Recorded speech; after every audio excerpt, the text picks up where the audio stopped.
Opened in 1938, Jacque's Cabaret stands as Boston's oldest gay bar. Becoming a gay bar in the 1940s, Jacque's would later become Boston's only lesbian bar in the 1960s, before becoming the prominent drag venue it is today in the 1970s.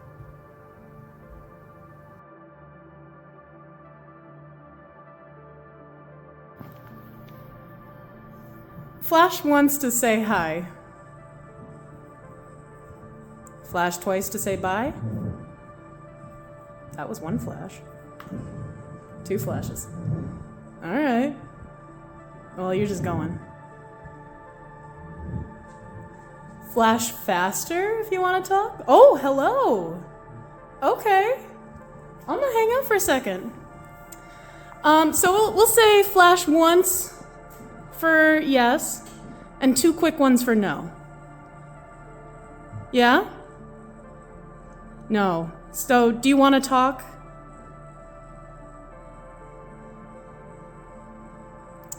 That's a lot. There's a lot to say. Does that seem like it's responding to me, or it's just kind of going?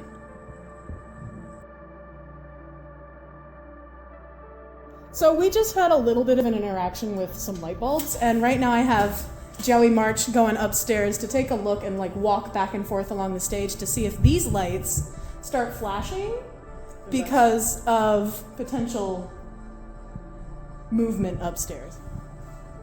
But it seemed like it was talking to me. And I'm delighted to have a conversation, honestly. We were down here, it's before anyone's really set up, and I just walked into the room and the lights on this track were starting to flicker and flash. And then I started talking to it, asking questions to see if it would respond to what I was saying. And as soon as I questioned Joey, who was also in the room, do you think it's responding to me, or is it just kind of flashing randomly? It just stopped. As soon as I asked if it was actually responding to me, it was fine, bye. Hello, would anyone like to say hi?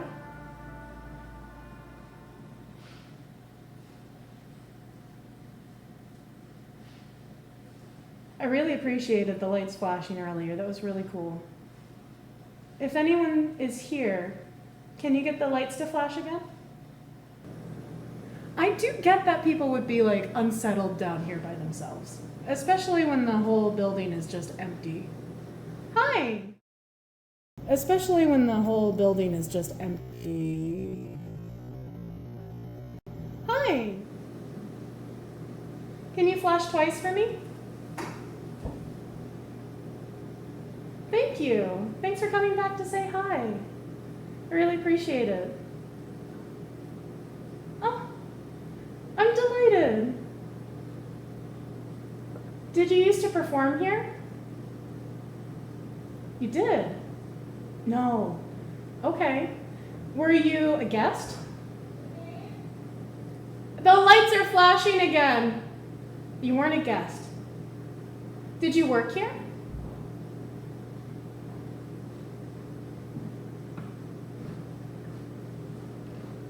Three. I'm not sure what 3 means. Were you one of the people that were part of the Grove fire? No. Were you human? Yes. No. If you are an inhuman spirit, I don't want to talk to you. Okay, goodbye.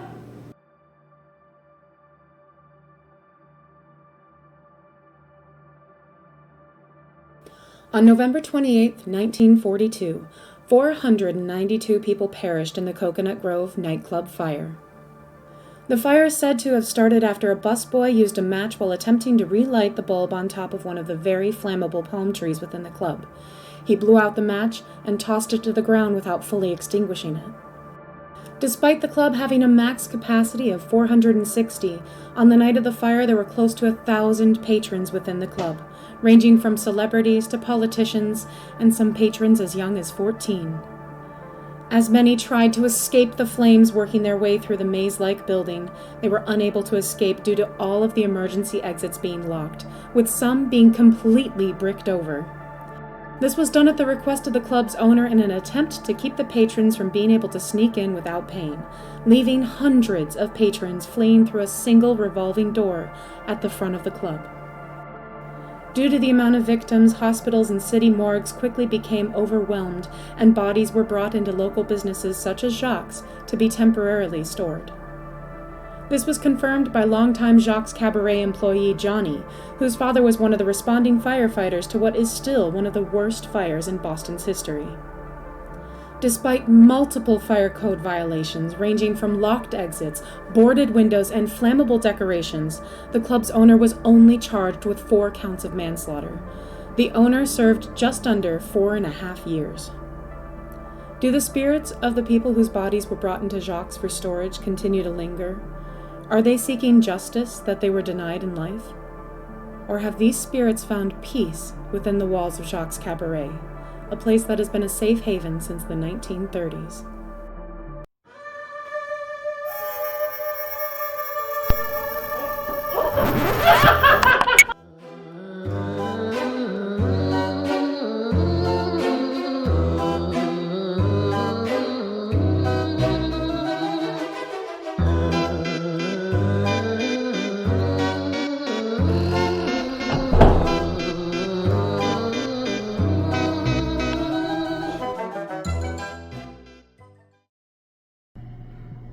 Patrons often reported seeing the shape of a figure sitting where these tables are now.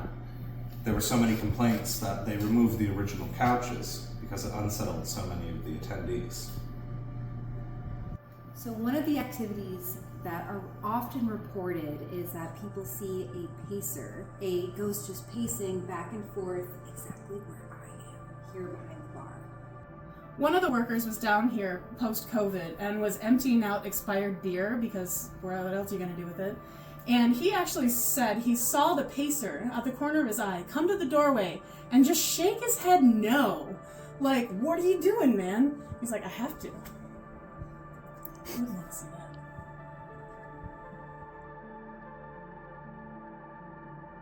So the theory is when you have an electronic voice phenomenon, EVP, as it records, it'll hear things that the human ear cannot. So we'll ask questions, we'll pause. If you suddenly feel something, a breath, an energy, you can kind of announce it. Mm-hmm. And then when we go through the footage, we'll be listening to see if there's anything that we didn't hear in the moment caught on tape. Fabulous. Firstly, hello. Sorry to be in your space. Hope you're having a nice day. Agreed. Hope you've enjoyed the shows since you've been here. Do you like remaining here? To the person who tends to sit in the corner in the basement, if you're here right now, can you make a noise?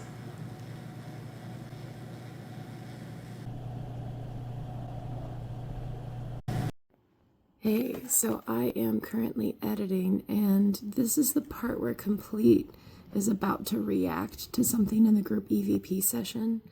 And right here, there is the tiniest blip of audio.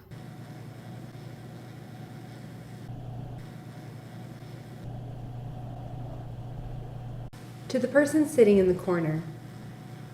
Did you feel something? I heard something. I heard something. I felt something just I heard then. something. To the person sitting in the corner, do you wish somebody would sit with you? Were you waiting for a date to show up? Do you want to go on a date with me? Tap once for yes, twice for no. Oh my god, if I get rejected by a ghost on the premiere of your show, I'm going to be very upset. Hopefully there's a nice little yes in the background there. Also, just real quick question. Does anyone else hear the noise that sounds like screaming? Yes. Okay. Like a out in the background. Okay, I just wanted to. No, I also heard it, but I couldn't tell if it was like something Is it mechanical or coming not. from anywhere specific? The door. Which is towards the street, so we could be hearing something from out Yeah. there. probably air moving somewhere strangely. It could have been any amount of things, but there was a recurring noise of a crowd screaming out, and it was quiet and ominous, and I could not tell you exactly what was making that noise, but it sounded exactly like a crowd screaming. It's pretty consistent though. I just had to make sure. Cool. I'm gonna go sit in that corner. You should ask him something else. Okay. Do you mind that someone is in your space? And on that note, do you mind when anyone else is here filling the room?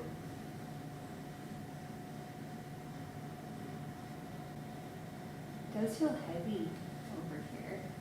It feels heavy. Pressurized. I'm gonna join you as well. Just getting right in here. Come on. Do you not want to? Not again. Okay.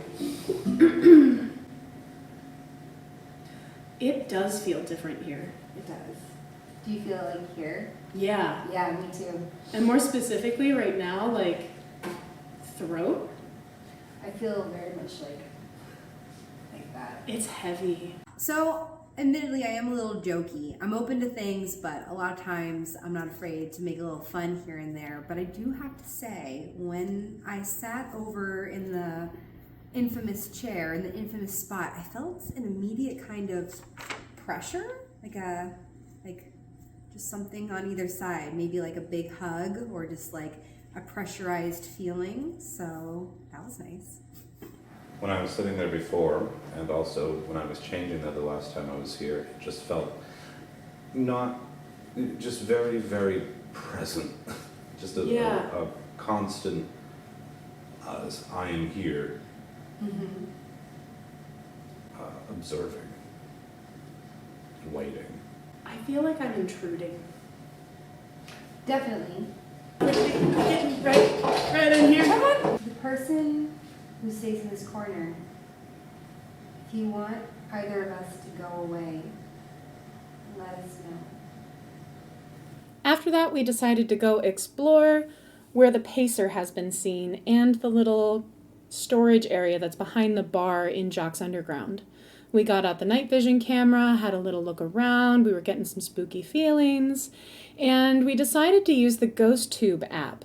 The Ghost Tube app uses IR infrared kind of motion tracking dots through the camera, which you can actually see in the night vision camera. You can see these little dots hanging around the screen.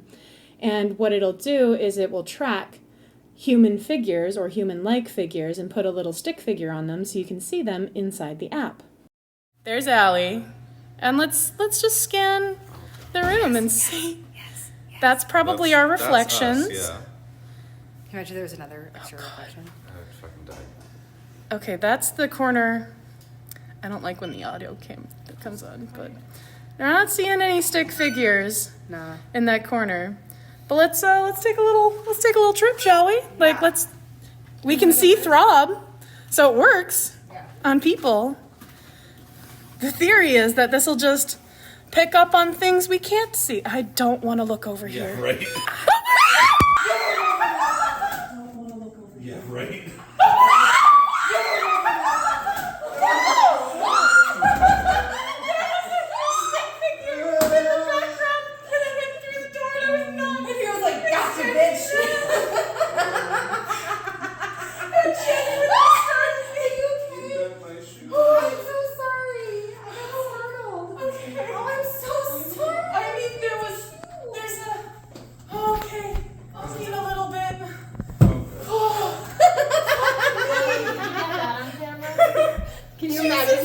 Record that. I don't want to go back there. I really genuinely don't, but it is picking up on what's sort of a human shape in the background. There. Jeez. Like, can it pick up on Throb? It can't see Throb. It looks like there's a dancing man back there. He's having a party.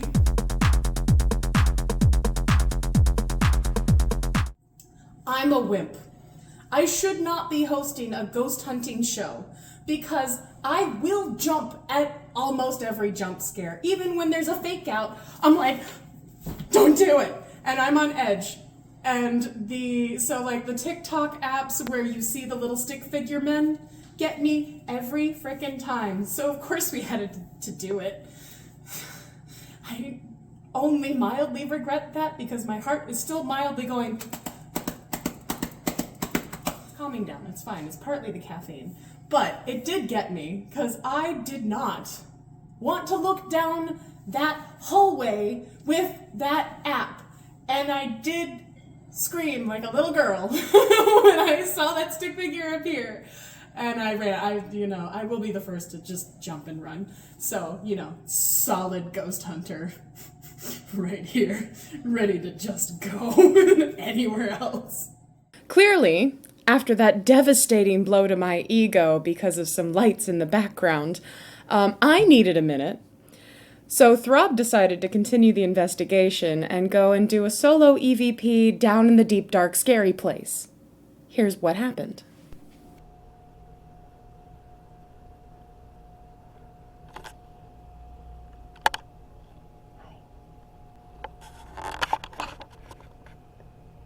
If there's a presence in this room and you want me to come closer, let me know somehow.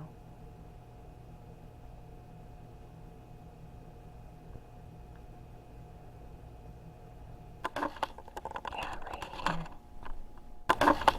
Yeah, right here. There's something wrong with my brain where when people feel fear and want to run away, which is the logical thing to do, I feel very attracted to it. So when we went to that spooky room, it was very creepy, so I had to keep going. And I definitely felt a pull of curiosity. Once I was in the one on the left, there definitely was this sudden, intense presence feeling. I just never wanted to leave. You don't want to be seen. I get it. Whatever's in here with me. If you want to be known, make a sound.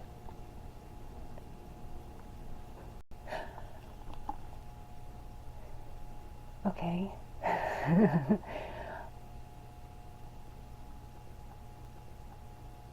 To whatever's in here.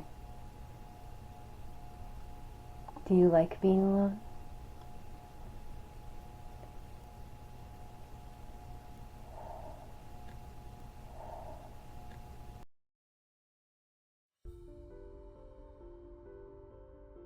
The next part of our hunt leads us upstairs to the main stage where one very specific drag queen spirit is said to still haunt Jacques. Sylvia Sidney, also known as the Bitch of Boston. Sylvia was a prominent and recurring performer at Jacques' Cabaret from the 1960s to the 1990s, and if you listen closely, you may still hear this Boston icon whisper, "Hello," from center stage as she continues to step into the spotlight. She's been quoted as saying, "I'm a fun-loving, outspoken homosexual who speaks his mind, and if people don't like it, the hell with them, my dear. When I hit the stage, I am coarse, loud, and vulgar." Sylvia passed at the age of 68 in 1998, a pioneer, icon, and legend.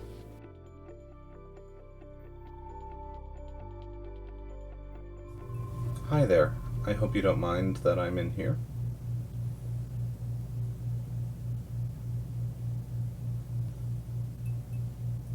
This is a truly historic and beautiful venue. Thank you for allowing us to do what we do here. Do you enjoy the shows that happen?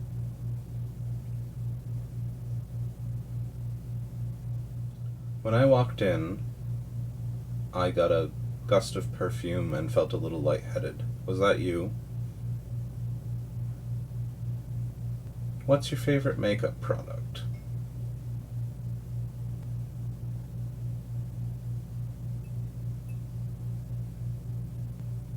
Do you have any tea to spill?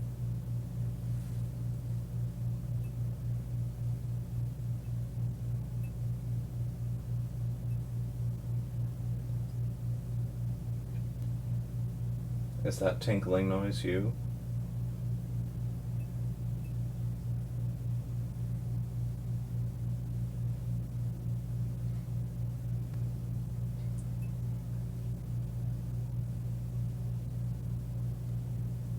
Can you say something nice?